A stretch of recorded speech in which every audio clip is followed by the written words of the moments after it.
13,122 pre-meds applied to UCLA Medical School. At the end, 173 matriculated. That's 1.3%. This is my own medical school application that made that 1.3% cut. It's the same application that also caught the eyes of these other great medical schools. Today, I'll share the great things that admissions committees loved about my application, but more importantly, I'll tell you what I wish I did better.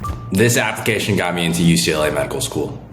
Simple as that. There's a lot of good things about this application, things that admissions committees across the country really enjoyed. And as I reflect on the last 6 or 7 years of medical school admissions, there's a lot of things here that I wish I did better. I wish I spent my time differently, and I'm hoping that sharing my application and doing a deep dive into some of the things that I did well, and equally, if not more important, some of the things I did not do as well, that you can avoid some of the mistakes that I made and double down on some of the things that I did well. I think that is the whole point of mentorship for you in the future, to learn from our mistakes so that you can leapfrog and circumvent the potholes and deal with bigger problems, more exciting problems in your future. So the concepts that I'll talk about today really revolve around the zone of genius, or the passion pillars, really having an application centered around who you are and what you care about. Also, the value of having an impact over anything else, over a title, over having a theme. Impact, black and white, and the most difficult part of all of this is the thing that comes first. Nothing else matters if your impact is lacking. We'll talk about some other concepts. YONO is another one, you only need one, that I think is a often misunderstood concept in the pre-med space, where it feels like shadowing or clinical experiences or research are just so hard to come by. The second you break that first door and you overcome that first hurdle, everything really starts falling into place after that. YONO, or you only need one. Without further ado, let's go ahead and go forward with our first concept. I call it the 3 pillars, or the zones of geniuses. In my application, you can cut and slice all the different extracurricular activities in many different ways. You can see that I had, this is my personal statement, with 15 of my extracurricular activities in back-to-back succession. If you'd like to read each individual one, I'll link it for you in the application database so that you can spend some more time reading. But overall, you can categorize all the things that I did really into 3 buckets, with things that kind of fall a little bit outside of those purviews here. So number 1 is teaching or mentorship. I was the mentorship director for the biomedical research minor at our school. I was also a basketball coach, which is a teaching or mentorship position. I was also a health coach, where I worked one-on-one to help patients lose weight. I was also a molecular biology PLF, or peer learning facilitator, for 3 years, after which I ascended to the supervisor position, where I hired all the other biology and life sciences PLFs on campus. And lastly, I was an active participant in the College Bound program, which helped some of the Boys and Girls Clubs in Santa Monica develop a program to help some of those high school kids get into their dream colleges. And so teaching or mentorship is a big pillar. And you can see that this biomedical research mentorship director was really the only example of an isolated teaching or mentorship position. The rest of them have overlaps. Basketball, health, that overlaps with fitness or basketball, which is another big pillar of mine. You can see that I refereed basketball, I coached basketball, of course I played basketball in my spare time, and I read a lot of basketball. I was also the president of Brain Sport, which is an organization looking at concussions in Division I athletes at UCLA. It sounds especially fancy and sexy and impactful, and we'll break down a little bit more about that activity in the coming video. Health coach also combines teaching or mentorship and fitness and basketball. Here now, going to the other pillar and the other overlap here, this is the teaching or mentorship pillar, and that overlaps with this third, probably my most important category, which is working with underserved communities. PLF and molecular biology, that was a program designated in collaboration with the Academic Advancement Program, which is the largest chapter in the nation dedicated to serving students from underrepresented backgrounds. And so that's how my teaching and mentorship overlapped with my interest in working with underserved communities. The same with College Bound. It tended to be lower socioeconomic status high school students who didn't have resource or access to guidance counselors or top quality application editing services or SAT prep courses. We worked with students from those backgrounds. Purely in the underserved communities was my work with Vietnamese Community Health, an organization that is near and dear to my heart, where we put on quarterly health fairs for the Vietnamese and Hispanic immigrants in Orange County and Santa Ana. And I was also a medical assistant for about 100 hours every Saturday and Sunday morning for about 2 quarters. My role here was really just translating Vietnamese to English, but also helping some of these patients find the appropriate bus routes to get to their specialty appointments. Our primary care doctor would prescribe or refer these patients out to cardiology and endocrinology, and these patients had Medi-Cal, and so there's a very specific referral to be made. After 2 or 3 weeks and the referral was approved by the insurance companies, we'd call back those patients, and I had the responsibility of letting them know, hey, where do you currently live right now? Here's the closest bus to your house. It leaves at these times. In order to make your appointment, you should take this bus X amount of stops, and then you'll get in front of these cross streets. From those cross streets, you can walk to the endocrinologist's office. It really gave me a deep insight into just how complicated accessing healthcare was for some people. You'll notice that there's an overlap there between teaching and mentorship, underserved communities. There's an overlap between teaching and mentorship and fitness and basketball. And there's no real activity that overlaps with underserved communities and fitness or basketball. And that's okay. You don't have to fill all of these. You don't have to have one golden activity that combines underserved communities, teaching and mentorship, and fitness and basketball. But this framework allows you kind of a mental model to think about, oh, hey, wouldn't it be interesting if I did something that was fitness or basketball related in underserved communities? That would be a nice opportunity to explore because it's a combination of my 2 interests. Here, I thought of a sample example, but I think this is one thing that I always see every winter time in the NBA. There are commercials of particular NBA players fundraising to add a very nice NBA quality hoop to a local park, or fundraising for 100,000 basketball shoes to hand out to folks that would love to play basketball but perhaps don't have the right footwear to do so. Eventually in my future, I hope to do something like that. And that is at the overlap of underserved communities and fitness and basketball. And you'll see that's not inclusive of everything that I did. Not all of your extracurricular activities have to fit neatly into these pillars or overlapping categories. You'll see that I was a care extender, a hospital volunteer that doesn't really fully fit into this. And I think it makes a ton of sense because these are things that I really enjoy. These are things that are near and dear to me. And the care extenders was a thing that I felt like I had to do for medical school admissions. And you'll notice that it falls outside of the purview of all these things. And it was one of the things that I really did not enjoy doing. Other than that, I also was a health services researcher looking at different ways to understand healthcare delivery, to understand polypharmacy, to understand transitions of care when someone goes from the hospital to a nursing home. What does that communication look like? Or when someone goes from a hospital to their home, what does that discharge process look like? And arguably one of the most meaningful activities in my entire extracurricular activity profile, the one that I spent probably the most amount of time on, is the stroke recovery basic science research, where we looked at different ways that the brain would remodel after having a stroke. So I worked on that research project for 3 years, over 1,200 hours or something of the sort like that, and it doesn't really neatly fall into any of these categories. To be fair, again, maybe that does suggest that I enjoyed it a little bit less than the other ones. Maybe that's true. But I did feel like I learned a ton being in that environment, working as a team. And so I just want to make the point that if things fall outside of your zones of geniuses, you have to think about why you're doing it. Perhaps you feel like you're doing it just for medical school's sake. And in those cases, those things that don't really teach you much, that you don't really enjoy, and you're just doing it for medical school sakes, I put that on the left side here, the stay away from pile.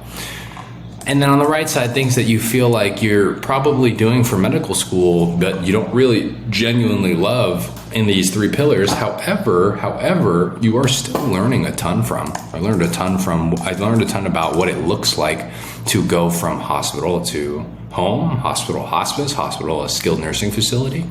And I learned a ton about working in a basic science lab, and I figured out that that would not be what I wanted my career to look like. I put that in the green or the right side positive here. Even if you don't love it, you're learning a ton from it, and so it's still a worthy investment of time.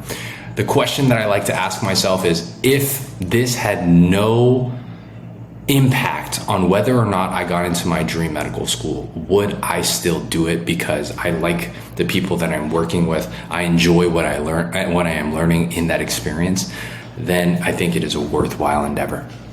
If it does not, then, and if it's kind of in this pile, then it's quickly something that I think you can axe and move on with. Okay, so that is the concept of the zones of genius or the passion pillars. You can see my application really aggregated into these 3 categories. And I encourage you to really just start with one, right? You don't need 3 different passions or interests. Just start with one: people, problem, or populations that mean a ton to you, whether it's fitness or basketball because your uncle had a heart attack and that was a real wake-up call for him to really take care of his health and overall well-being. So he got really into fitness, and you saw that how that change affected the rest of his life, from his relationship with his kids to how active he was on the weekends, to his energy levels when he was interacting with you, to his success at work. And you just got really inspired by the power of healthy living on someone's health. Then that can be your pillar. Or if it's teaching or mentorship, or if it's transgender care, or if it's women's health rights, addiction psychiatry, underserved communities like me, whatever it is, I'd start with one and then look at the different ways you can make an impact. The next thing I want to talk about, or the next concept I want to talk about based on my application, is this phrase that I coined called YONO. It's obviously it's a play off the word YOLO, but YONO stands for you only need one. And this is an example of how one door opens another.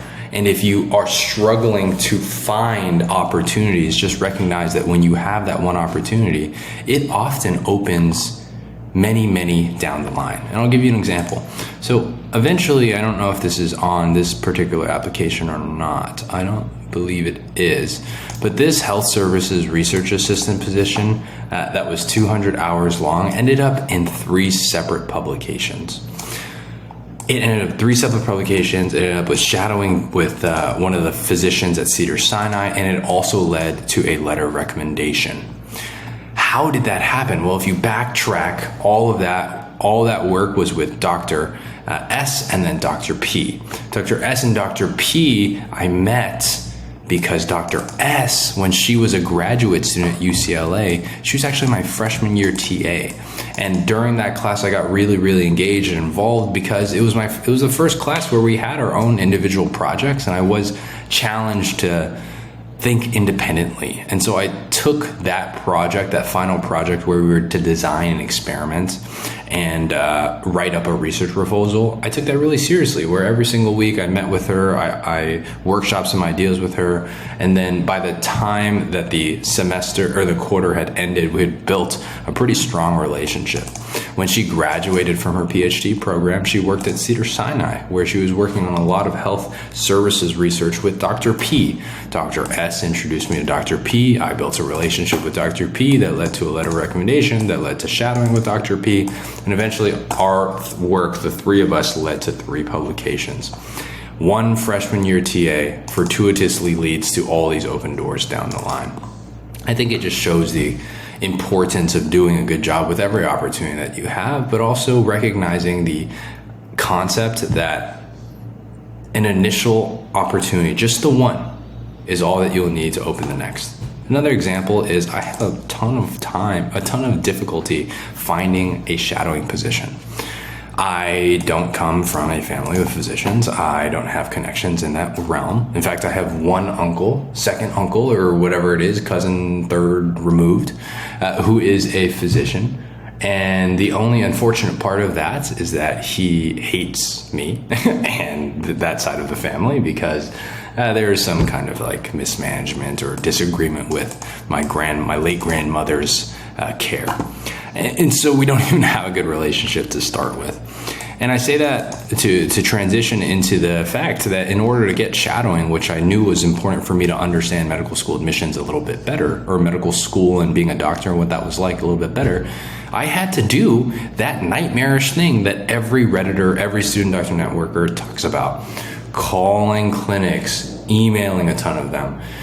Man, I was getting ready to put on my best clothes and then walk into clinics as a shy 18 or 19-year-old freshman or sophomore, knowing that was going to be so difficult and getting ready to just pick up the phone and hoping that no one would pick up, but obviously knowing that they would because it was business hours during a weekday. That was a frightening experience for me. But eventually, after sending 50 plus emails, one neurosurgeon back where I live at home was open to the idea of having a fellow Bruin shadow him. He opened the door for 2 weeks of full-time shadowing during a winter break, and then once we were done, he was the one who actually referred me directly to his neurology partner across town, who I then shadowed. During the summer break, I was able to connect back with this neurologist who was able to connect me with other people who referred patients to him. Long story short, the one door leads to another. If you don't have any physicians in the family and you get one physician that you can shadow, after you make a fantastic impression with that physician, guess what? You now have one person who knows more physicians than anyone else in your life. A real doctor, right? A doctor that gets referrals, a doctor that refers patients out to other people in their community. You only need one. YONO. All right. Next, I want to move on to the importance of impact. In all of our, in a lot of my content, and I think I'm very happy to see this theme popping up across the pre-med sphere. But one thing that's coming up again and again is this concept of impact. That being said, still to this day, as I currently and every single day interact with pre-meds that we mentor, I still see this inherent fascination or tie to things like a title, like I want to be the president, I want to have a leadership position, or a theme, like I'm really passionate about neurology, I'm really passionate about fitness, I'm really passionate about sports.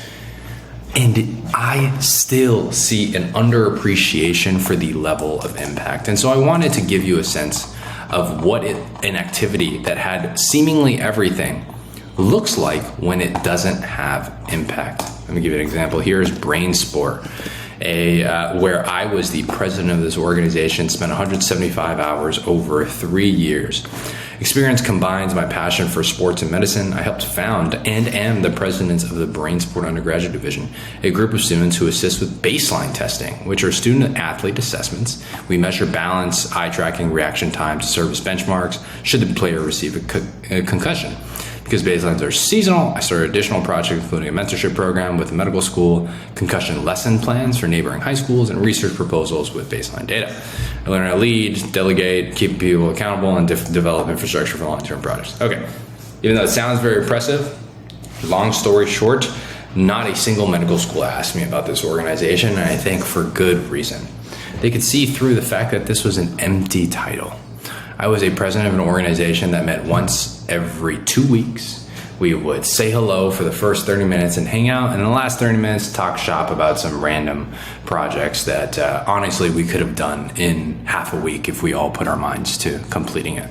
Huge title, awesome theme, right? Remember, this is me, the guy who's very interested in fitness and sports. I was a neuroscience major, so a very fitting theme, but no impact. Do you see any data? Do you see any patient stories? Do you see anything that would suggest that this organization survived the test of time? No, nothing like that. And so it fell flat. I want you to contrast that with the Vietnamese Community Health and its demonstration of the impact that we had. So now we compare this to Vietnamese Community Health, where, yes, there's a little bit more room to write. However, I want to really emphasize the ways that I demonstrate impact through the writing. And I also want to make clear that the writing is really not the important part. The fact that there was impact made, the fact that we did actually do stuff in the 4 years I was a part of this organization, that is what is most important. It's not how you write about it. It's the fact that you can write about something that actually meant a lot to you, that you actually did a lot of good in, that you actually grew and created an impact in. This comes out and is very clear.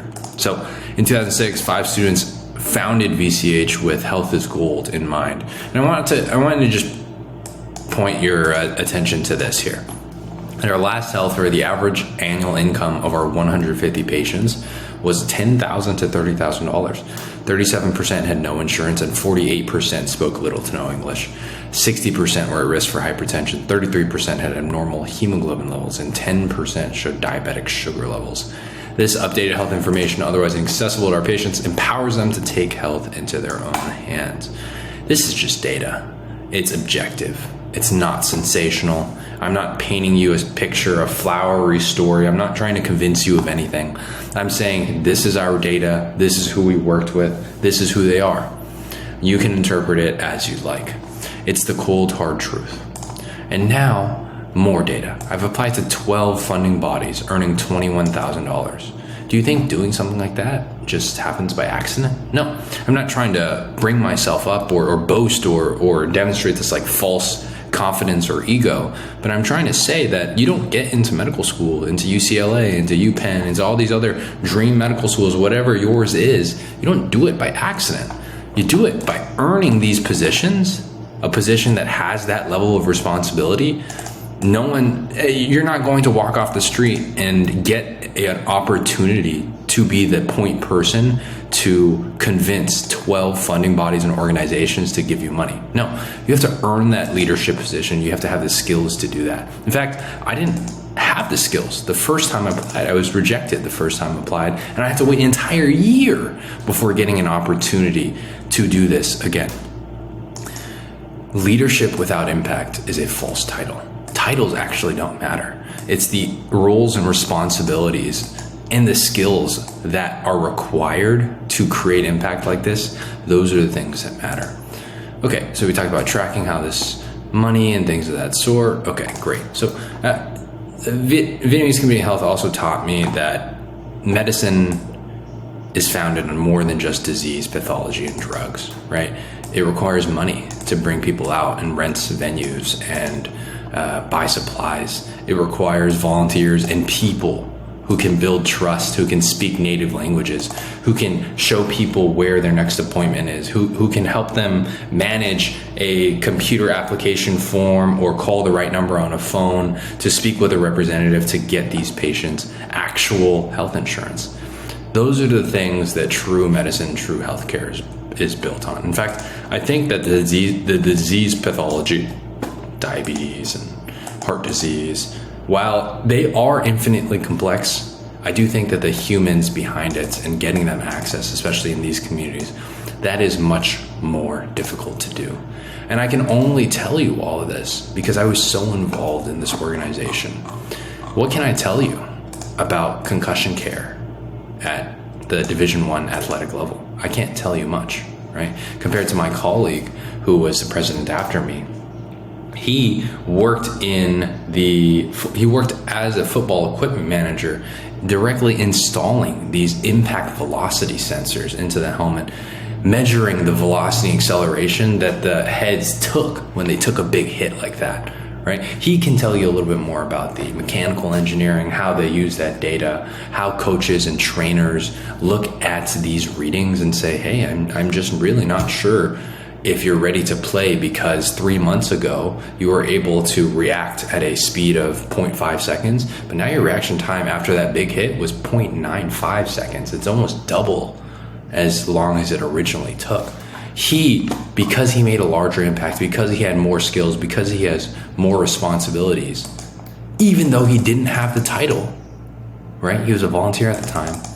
His activity there is much more impactful. So that is the point that I'm trying to make here, that titles and themes aren't anything. if the impact is not there. The impact comes first. And in fact, if you have a title and if you have a theme and there is no impact, that looks twice as worse, because you are flaunting this, showing your peacock feathers and demonstrating, hey, this is an activity that you should pay attention to, medical schools. But when they actually pay attention and you set the expectations that this would be something fantastic and it falls flat like that, it is just an utter disappointment. And that is the wrong word that we want to use when describing your medical school application. So let's take a deeper dive into impact. I think some things that you'll really recognize with the Vietnamese community health or activity, as well as some of the others that I'll show you, is that unsensational, cold, hard data are really, really important. So are details and phrases only known to people who are really great or world-class at this activity. Those are ways that you can demonstrate impact in your organizations or in your writing.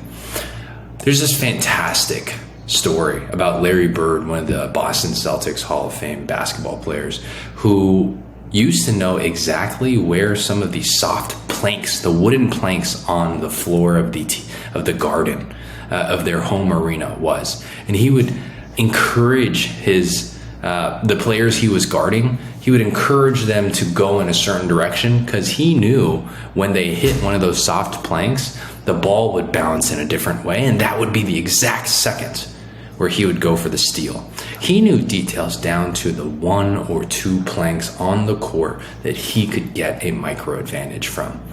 And that is the level of detail that we're going for. And I'll give you an example here with one of my favorite extracurricular activities. One of my favorite extracurricular activities in my life here. So let me scroll and find it. Here it is. So I wrote Larry Bird planks in the gym to remind me to tell that story. But my life is a position where I was a health coach before I was the director of health coaching.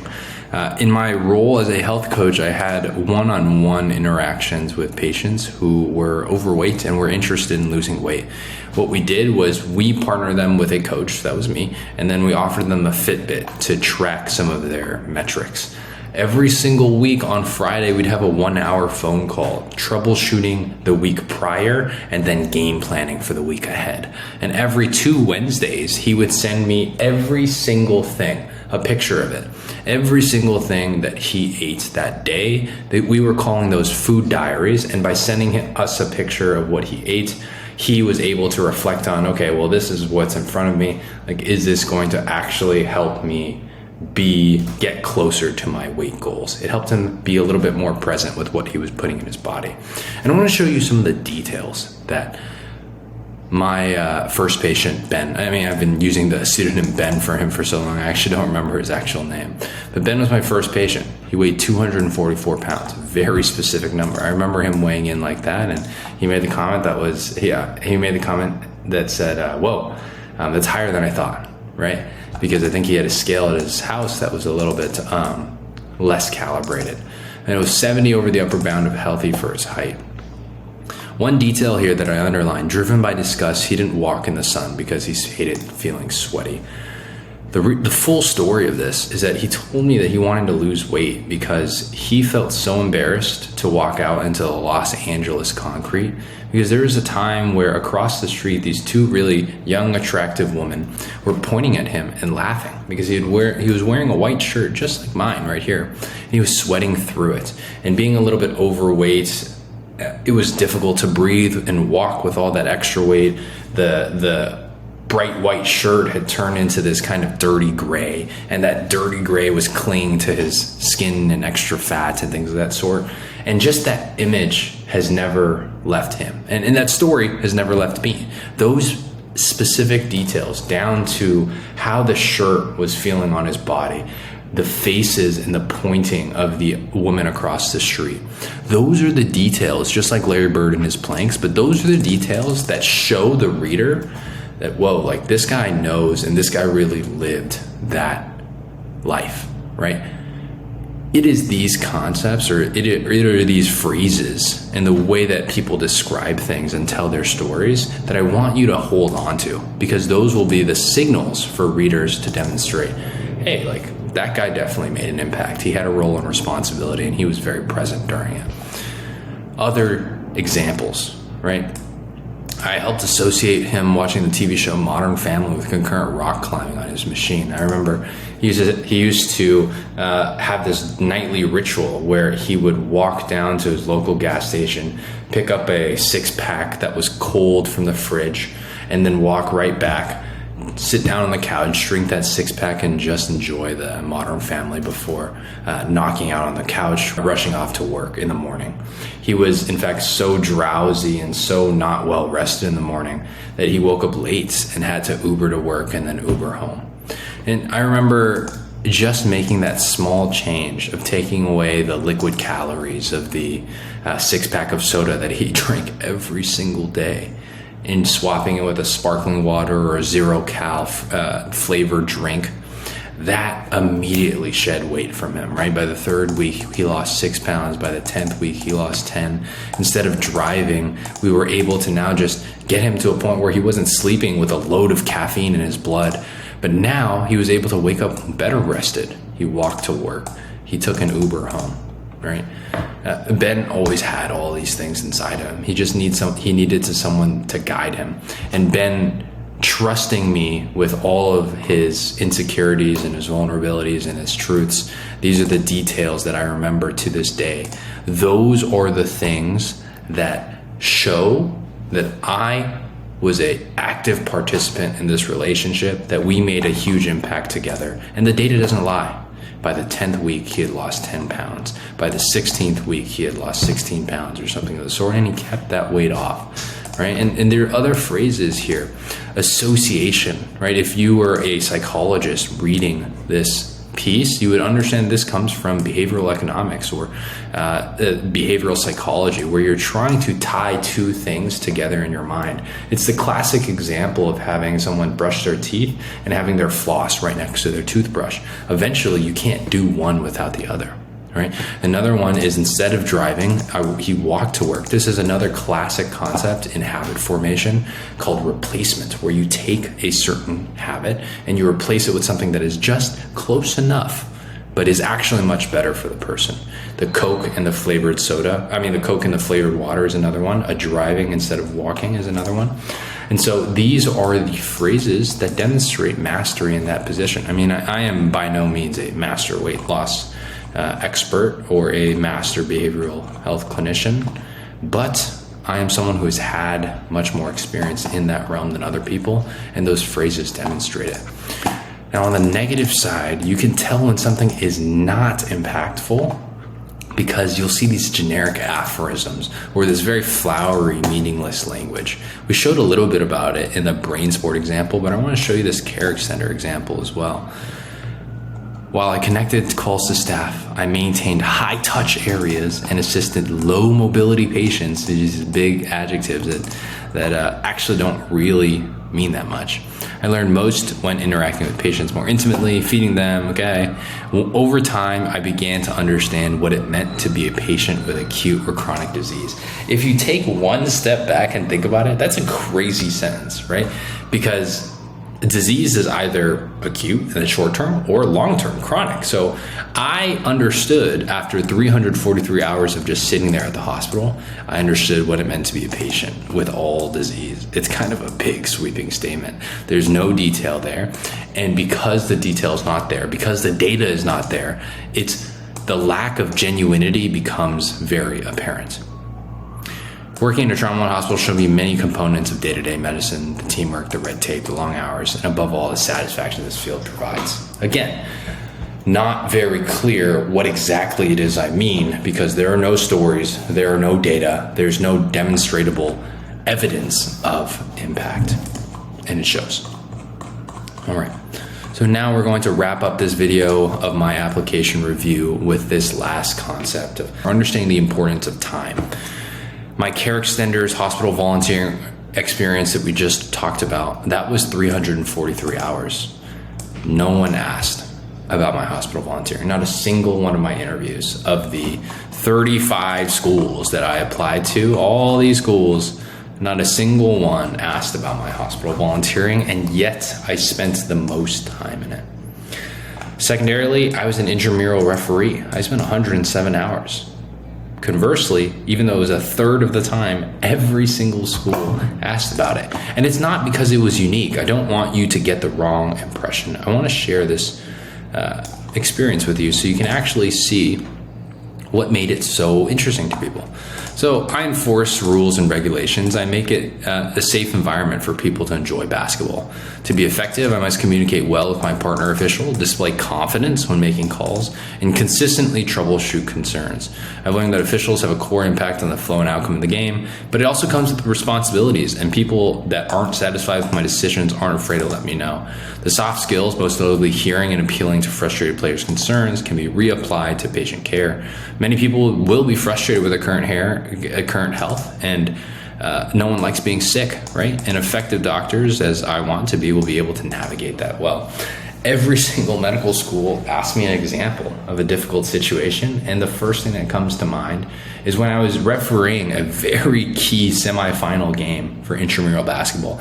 If you've ever been to an intramural event or an intramural playoffs, you'll see that some of those events can get quite competitive.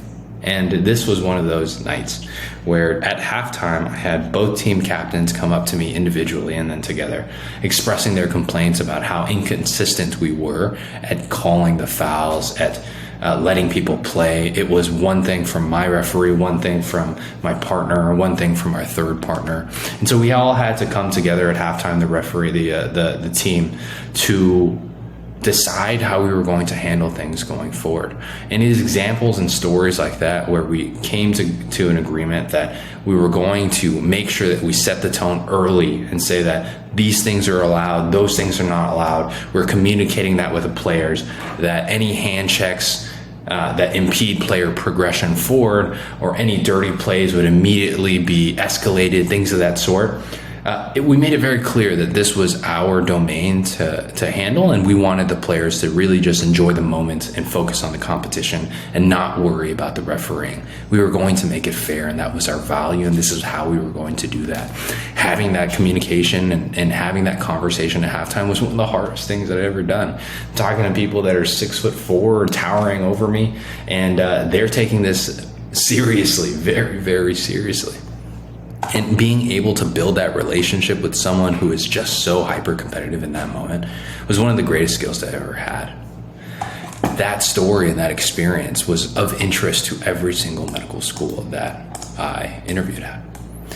And you can see that even though it was a third of the hours, this is where the money comes from, right? It doesn't come from just having to spend more hours. Just because you grind more hours and more people doesn't mean that you're doing opportunities that actually get you closer to medical school.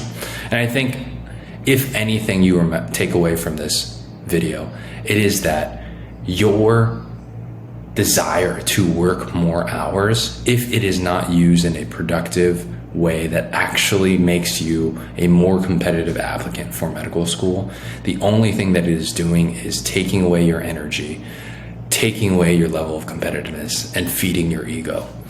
I used to think that I could outwork everybody, and I still think that. However, I do recognize that some work is much more effective than others, and this is an example of it. Something you don't learn from, something that you don't have active roles and responsibilities, and something that drains you every single week. There is no pride in spending time in activity like that.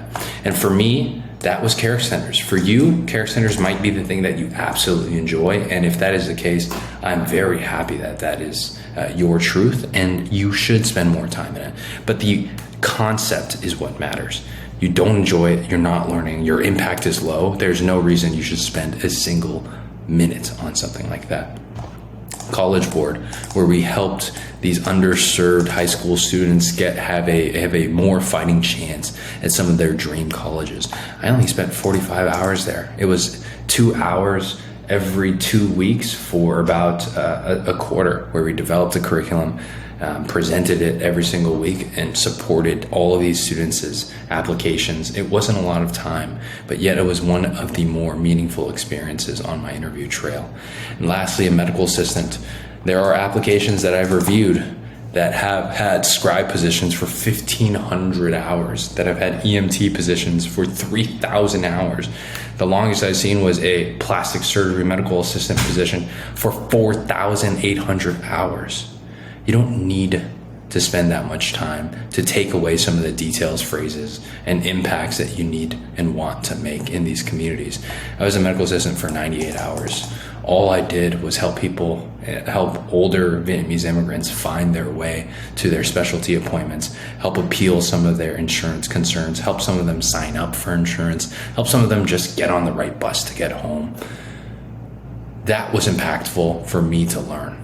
And if you need 4,800 hours to build the impact that you'd like, then so be it. But if you're in it because you think that the hours themselves will be the thing that get you into medical school, I want to reorient your thinking and challenge you to figure out, can I make a larger impact in less amount of time? Stretch your mind to think, if I had a 10th of the time that I spent here, if I had 10 hours instead of 100 hours, or if I had 100 hours instead of 1,000 hours, but I needed to make twice the level of impact, how would you do it? Right? Stretch your mind to think about things like that, because then you'll start to recognize that it takes 1 or 2 hours to make the right decisions. But if you make the right decisions by spending time in the things that you really care about, thinking strategically about where these things fit in your personal passion pillars or your zones of geniuses, figuring out the overlap there, then you put in the hours into the right activity, you will see your medical school application become much more competitive. You will find yourself enjoying your pre-med years much more than other students. And you will find yourself, paradoxically, but logically, very understandably, becoming one of the most competitive pre-meds on your campus, all off the back of genuinely doing the things that you really enjoy. Recognizing that one activity opens the door to another, understanding that titles don't matter, themes ultimately don't matter if impact is not there. Impact always comes first. Understanding the ways that impact can be demonstrated from stories with working with real people, details and phrases only known to people who are world class in that area, and accumulating data. Unsensational, cold hard data that just provides undeniable truth of the impact that you left on a community, a people, or on a problem that society is currently facing. Recognizing ultimately that time is not the bottleneck, but your decision making, your ability to develop the skills that will really make an impact. Those are the things that really matter at the end of the day. Those are the things that I think are exemplified by particular parts of my medical school application. And that is exactly how I got into UCLA medical school in a no gap year timeline, by spending time on the things that I really enjoyed. Hopefully this helps, and I will see you guys in the next one. If you loved my application breakdown, you will learn a ton from my roommate, Ben. 3.8 GPA, 517 MCAT, and earns 0 acceptances. There's many lessons to learn to avoid such a heartbreaking outcome. That video is there, and if you're interested, I'll see you over there.